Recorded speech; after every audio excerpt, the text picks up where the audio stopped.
On this episode of ResiWeek, TM Homes has a new Live Well program, and Hunter Douglas has a new battery wand. All this and more on this episode of ResiWeek. The network for the AV industry. What are you listening to? This is AV. This is AVNation. This is AVNation. This is ResiWeek episode 238. It's like a drill. Support for AVNation is brought to you by Just Add Power, the global leader in video over IP solutions with systems that give you easy installation, unmatched scalability, and outstanding performance. Welcome to this week's episode of ResiWeek, your weekly roundup of all the latest news and stories for the residential AV industry. I'm your host, Matt D. Scott for AVNation.tv, and this week we are pleased to be joined by some good friends of mine. First, we have Richard Fregosa. He is the principal of Fregosa Design. How you doing, my friend? I'm good. Mellow West Coast smoke-filled greetings. Right now, we're dealing with just a small group of fires in California. Just 1 million acres, teeny tiny. Just a little fire. Just a teeny tiny one. Just a little one. Well, luckily it's a big state. So that's highly insensitive. I'm sorry. Then we have Scott Stevenson. He is the Director of Product Management for Motorization at Hunter Douglas. How are you, sir? I'm doing really well, dealing with California's smoke and our own from our Colorado wildfires. So we get it the double whammy. As long as you're home growing as well. It's not, just piping it in for fun. I'm going to get hate mail for this intro. Last but not least, we have Jeff Mitchell. He is the President of Lumitech. How are you, sir? I'm good, thanks. A little warm here today, but we'll be doing fine. No smoke in Rhode Island today? Zero smoke. Fantastic. We just have haze and humidity over here in Ontario, so kind of in the same boat. Gentlemen, let's kick this off with a story that comes to us from CE Pro. Taylor Morrison is launching TM Live Well for Healthier Homes.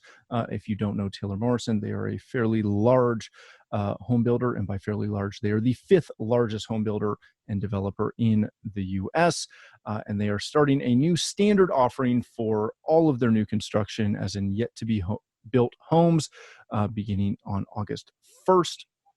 That is going to kind of jump on the health and wellness trend.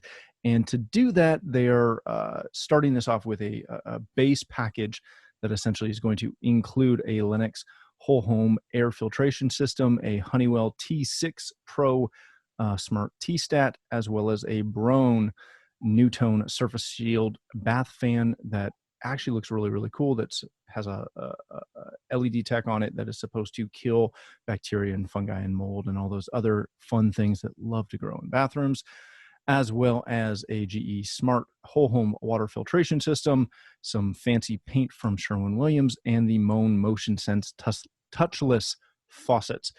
Richie, I want to start with you on this. I'm continually conflicted with the wellness conversation, because to me, a lot of this stuff is stuff that, at least around here, we've been doing a lot of these things for quite a while in most of our new homes. Kudos again to TM for implementing this as a kind of broad package. But we've had Life Breath for a while. We've had Smart T-Stats for quite a long while. The Broan is brand new and looks really, really cool. The water filtration is not something that you normally see in a lot of homes. You have a 3/4 inch pipe coming into the house and it goes from there. Is this more marketing than substance, or is this a really good step? I think the first thing is what do you do to separate yourself in the market? If you're the 5th largest home builder, you're constantly looking at how to become the 4th largest home builder. In terms of home purchasing, right? Let's face it first, right? It's location, location, location. Then you're after number of bedrooms, and you're after number of bathrooms, and you're checking the boxes, when you're purchasing a home. And then when you get down to, it's between this home or that home, then it becomes the creature comforts, right? Then we start talking about are you prepared for future proofing? Was what we used early on. The wellness trend is moving on for obvious reasons. It's making sense. In some parts of the U.S., whether you're in a metropolitan area, whether you're in an urban area, a suburban area, or even further out, there are items that don't necessarily make it out to some parts of the country. And so, if you're in a major metropolitan area, if you're in the San Francisco Bay Area, if you're in New York, if you're in Philly, if you're in Chicago, there are going to be some basic requirements that you plan on the infrastructure working on. But, if you go to areas of the Midwest and, people are still working off of wells and septic systems. So at that point, instead of a filtration system that's happening at the municipal level, you're dealing with a filtration system at the local level. So, they're basically saying, hey, wellness is something that we care about. And if you buy one of our homes, we are taking a look at the whole well-being of the family moving in. And so, I think we're going to see more of it. I don't think we're going to see less of it. It's like anything else, is that once somebody starts, at that point, from a differentiation standpoint, from a marketing standpoint, if it's of nominal increased cost to the sale price of the home, then they're going to do it because it's just smart business at that point. They're not going to give it away.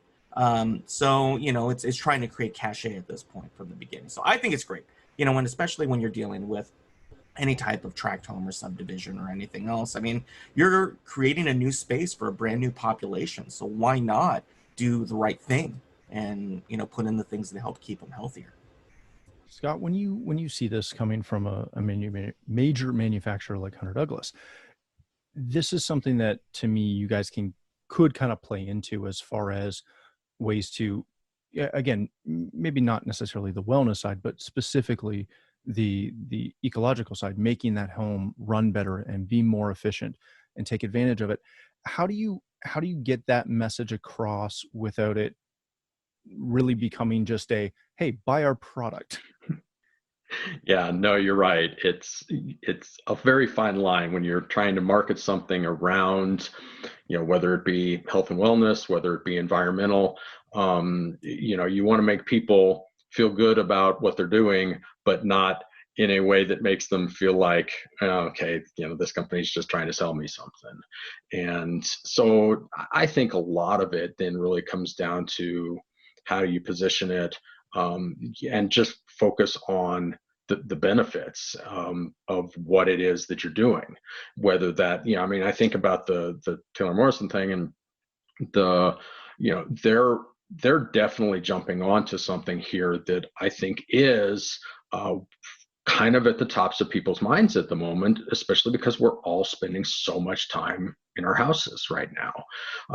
Money that last year would have been spent on a vacation is being spent on making your home a more pleasant place to be. And everybody is thinking about, how do I make my home safer? How do I make the environment in my home safer and healthier for me? So I think it's a good thing for them to do. We do similar types of stuff from the standpoint of Hunter Douglas and our shades, but we definitely try and be, I think, a little subtle about it. When we talk about how you can use shades to bring natural light into your home, that kind of stuff. We have a new fabric for our roller screen shades that's being built or made from recycled material, basically plastic pulled from the ocean.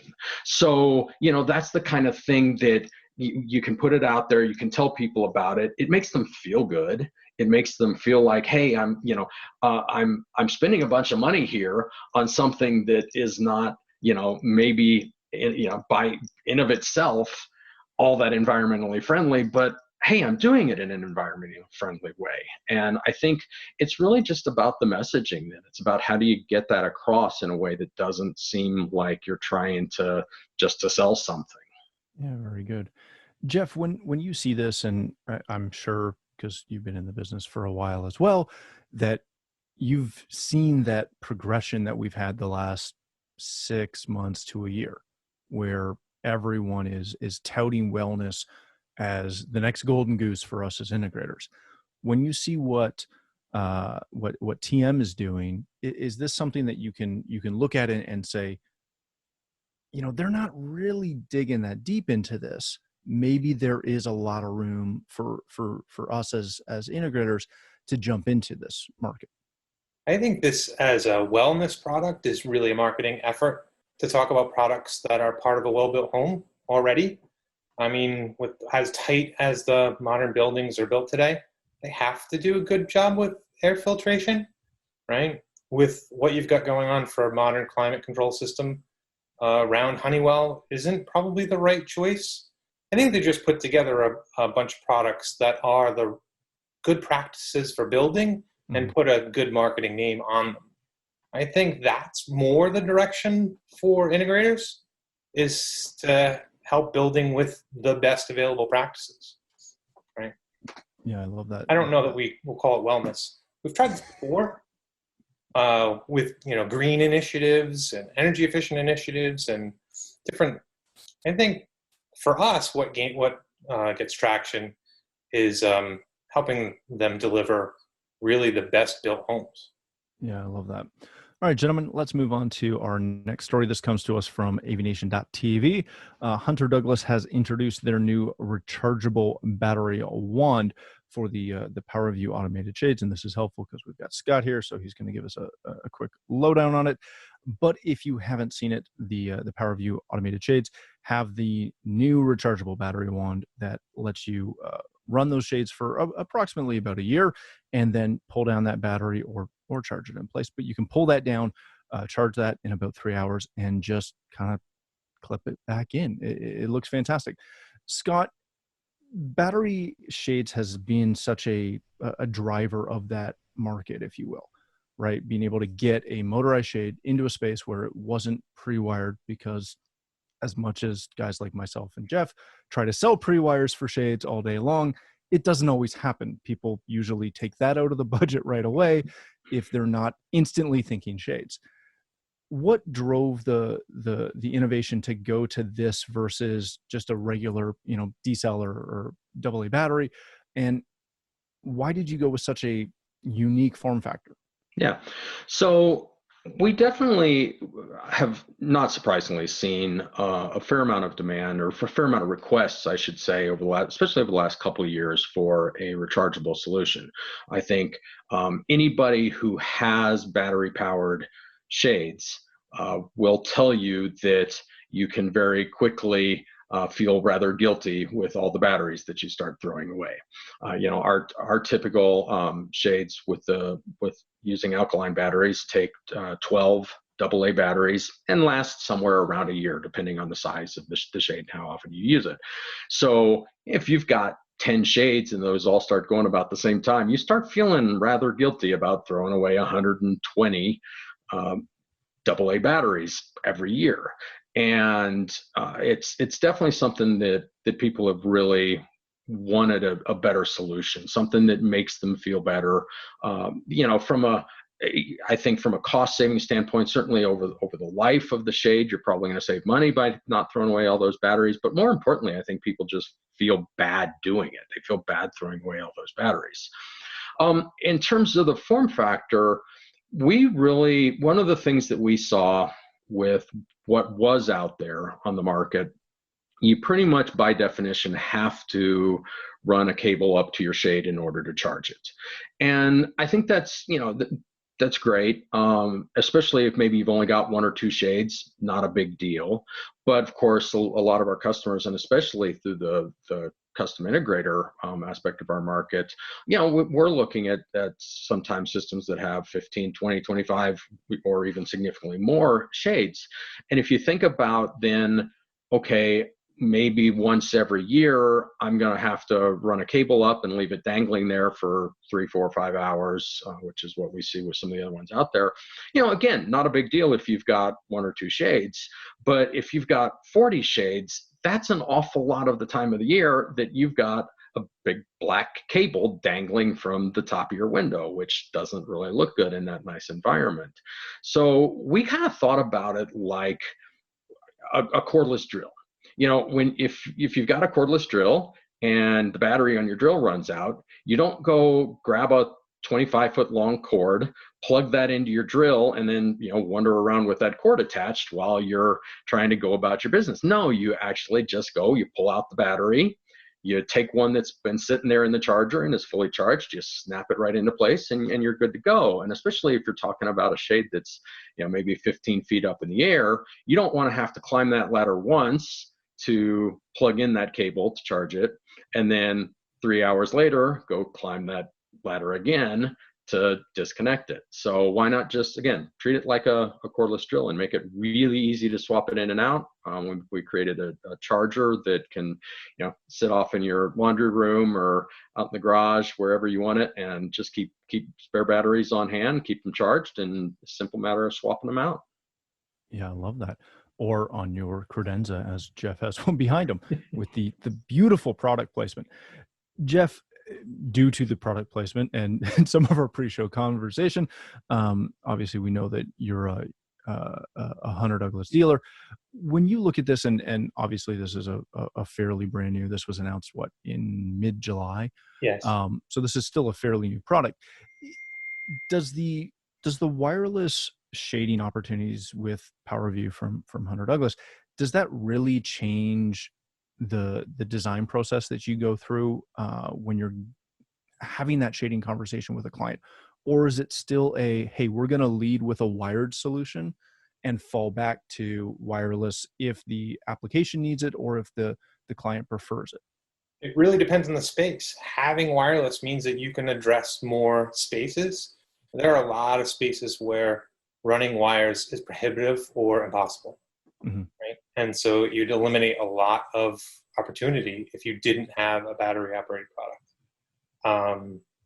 It's just that simple. You can do more different windows. No one wants to do just one window in a house. It's kind of boring. And it's not just new construction. You can address a whole lot more projects with a battery operated unit. Oh, that's fantastic.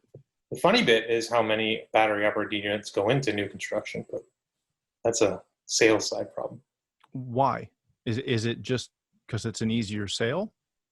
Yeah, it's a much easier sale. Convincing someone to buy shades at the drawing part of the process is a lot harder. It's an easy decision to say, we'll deal with interior finishes later with all the other interior finish decisions. But with shading, you really need to work out how they're going to get mounted and wired pre-construction to make sure that they fit the window casing and the casing plan. Battery lets them wait, but it means you can still address the need for shading in a lot of spaces. You just have, and with a battery product, you have more choices. You don't have to take the wall open. Very good. Richie, when you see this, when you see the advancements that battery shades have made in, the last 3 years, let alone, I'm trying to think back to when Hunter Douglas first released theirs and Lutron first released theirs. It's made a huge advancement. It's, to Jeff's point, it's become something that you don't have to decide, what style of shade you want when it's still in a drawing phase. You can wait till somebody moves in, and heck, you can give them a month and a half and then go back in and add shades and go down that road. Has battery power shades completely, kind of changed that bar of entry? Well, I think my friends here probably were able to do some basic math and said, gee, there's a whole lot more existing houses that are there than there are houses being built. So, don't say. Go figure. So, I think that's the first part of the opportunity in any situation. It's something like shades, right?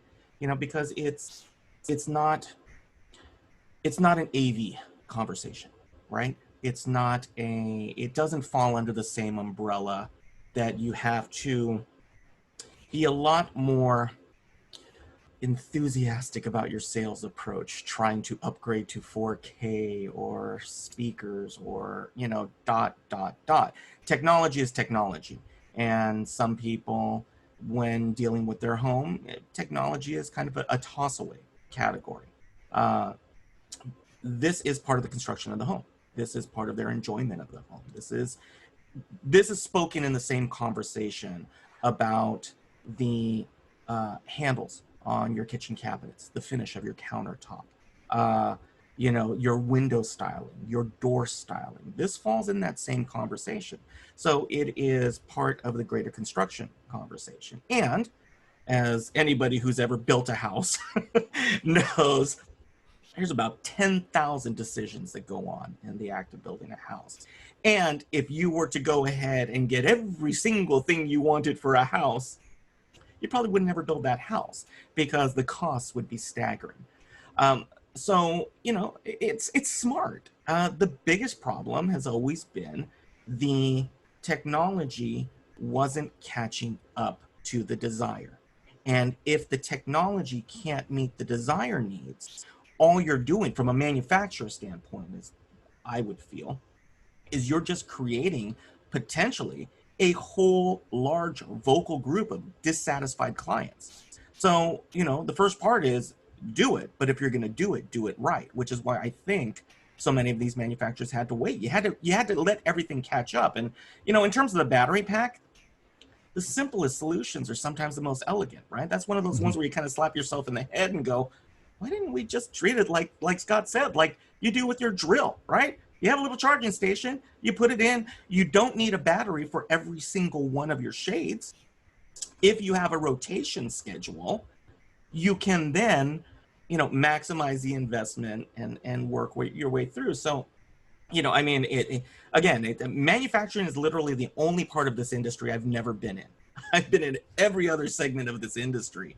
And so for me, I'm like, yeah, that I would have to think that would have to be, the biggest part, which is, from a manufacturer standpoint, is how do we not upset our clients? How do we not sell something that's a lemon just because we were trying to do it first? And so, I've got to applaud these guys in that respect, and that it's not like they're a new company. It's not like this is new technology. Battery technology has been around for some time. It's been the implementation of it. So, I think it's just going to get better. And again, like I said, it's a whole lot easier to sell to somebody who has an existing house and said, you don't have shades, I've noticed. How would you like to ... without ripping open your walls? Yeah, very good. All right, gentlemen, let's move on to our last story of the day. This comes to us from Residential Tech Today and Caroline Jones. How to secure smart homes and networks. Read through the article. It's a really good, kind of quick overview of 3 or 4 main steps to take as you're dealing with clients and their smart home technology and the security of their network. Jeff, I want to start with you on this and ask the question that I ask every time these articles come up in the last year and a half or so. Are we really still talking about this? Have we not figured this out yet? I'm surprised it's not bigger. That's great. Especially with the tools available, no one does a really good job of home internet security. It's one of those things that you really need to be on top of to stay ahead. All the really cool solutions, all the solutions that use AI and machine learning, they're corporate only. I don't know anyone that's doing a residential-based product that uses patterns and machine learning to keep out threats. There's a company or companies doing it, they're just not doing it in our space. And I've looked at products that just don't make financial sense. So I think we'll see it get better and better, and we'll see it in every home. Very good. Richie, when you hear what Jeff said, and you and I have gone down the networking rabbit hole, if you will, more than enough times, is it something where it really is you live with what you have in the residential space, or you apply commercial, like true commercial grade, not something that has small business stamped on the box, but a true commercial grade enterprise level security solution to secure that home? And then if you do that, does that dramatically limit that market due to honestly the cost and the expertise required to maintain that? Well, the first thing as a business owner, you're an installing integrator and you're planning on preparing to sell networking or make that part of the services that you're offering, is how comfortable are you with exposure? Again, part of why you're hired is that you should be an expert at what you're professing to sell. And if you are lax from a networking standpoint, or you're not providing, and again, it's not doom and gloom, it's not necessarily dealing with the worst case scenarios, but there will be times in the future where data breaches will occur that you will see integrators that will be named as defendants. It's gonna happen. It's just the nature of how things go. And part of the responsibility of being a professional is to lay out the exposure levels. And so, do clients necessarily need that if they are IoT free in their home? 5-6 years ago, sure, you could say that, because there were very few devices necessarily that had pretty personal data. I would venture to say there aren't that many people now compared to, let's say, 2 years ago, 5 years ago, 8 years ago, that doesn't have some form of an IoT device, whether it's a handheld device, whether it's a doorbell, whether it's a camera, whether it's a device made by some company that you talk to and you yell at it in different names, that it may listen or not at any given time. And so the issue is that the consumer doesn't necessarily want to, or should they know, what they're getting themselves into in that respect. It's caveat emptor in that respect, right? It's buyer beware. And so if they are buying a product that is DIY intended, the running joke, right, is that every single one of these devices has this giant scrolling page that you go through and everybody skips to the end and goes, I accept, right? Your job as a professional is to say, here's what's happening when you click I accept. Here's what you're opening yourself up to. You may decide that that doesn't apply to you and you're comfortable with it, and that's great. It's just my job to assist you from creating a bad situation for yourself. And so at that point, and then you go step 1, step 2, step 3. More than ever, again, work from home, right? WFH is now an acronym that everybody knows. It has become even better than WTF. It's almost, synonymous with WTF at this point. So it really is a matter of saying, look, like everything else, and Scott was saying it earlier, people are going to be spending more time in their home, and they are going to be fortifying what they do in their home. And this is a natural conversation. And I think that it's the responsibility of, if you're going to be selling something like this, you need to be versed in the pros and cons of it. And you can only advise. I mean, you can't spend their money, but it's important for you to lay out what their options are. Very good. Scott, speaking of, laying out options and explaining to your customers what options they have and what those look like, you guys, as we talked about in the last story, have a product that comes with a smart home IoT type piece. How do you go about training your or assisting, offering to help your integrators that sell shades, and heck, even your shade designers, that whole community that is not necessarily technology savvy in the way we would like to think that we are? How do you as a manufacturer go about helping and assisting your customers?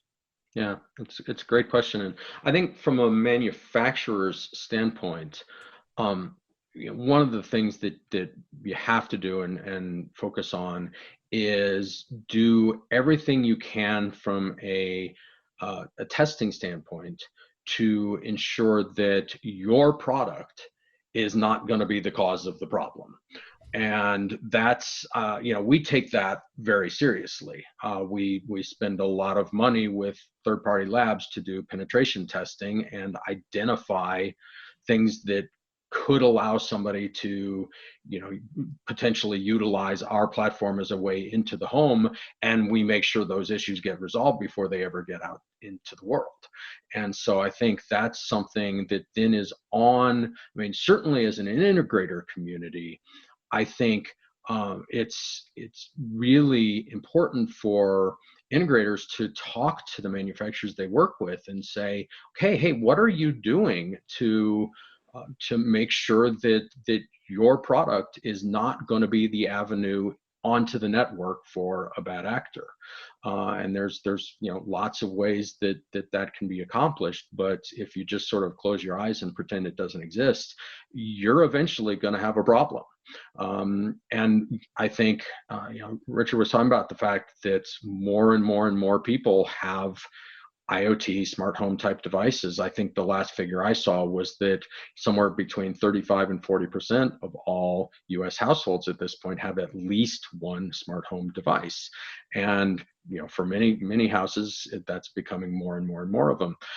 Matt, you asked about like our traditional dealer base, who by no means has the type of networking expertise that our CI dealers do.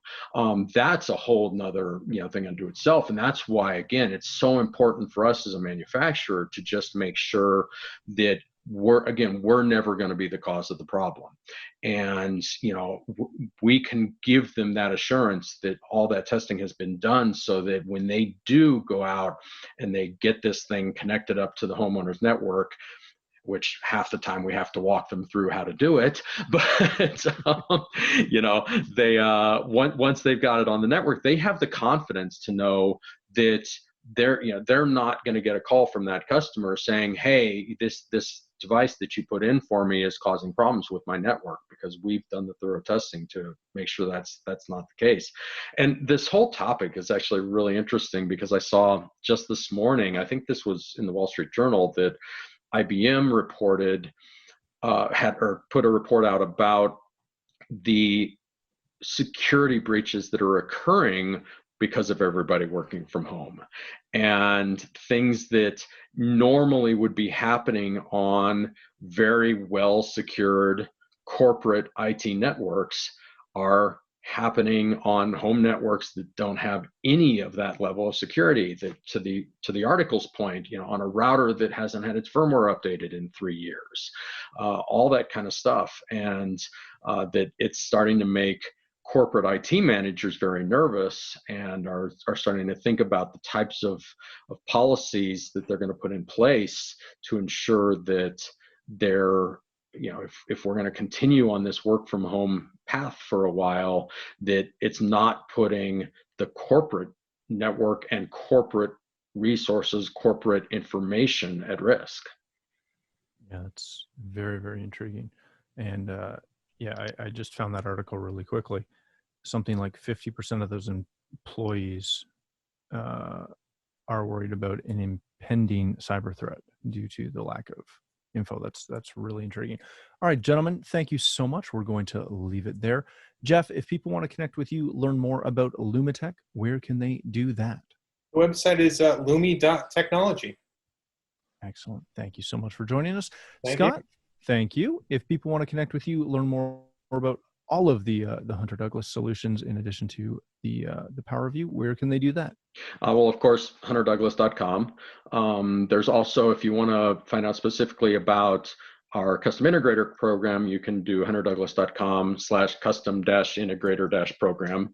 If you want to track down me, it's scott.stevenson@hunterdouglas.com. That's Stevenson with a PH. You can find me on LinkedIn or Facebook, and I do not do Twitter, so don't look for me there. Twitter, what are we going to do? Richie, if people want to connect with you, learn more about Fregosa Design, where can they do that? As I always say, you can type my name into the interwebs, and interesting things will always show up, much to my chagrin. You can find me on Twitter at @rfregosa. You can find us at fregosadesign.com. But as always, my request is, best place to find me is here on our suite of shows at AVNation TV. Obviously here on ResiWeek, on our other show, A State of Control, with my good friend and co-host Steve Greenblatt. But the best place would be here, and especially if you see the sponsor sign, go ahead and click on them. That's the best part. Excellent. Thank you so much, all of you, for joining us.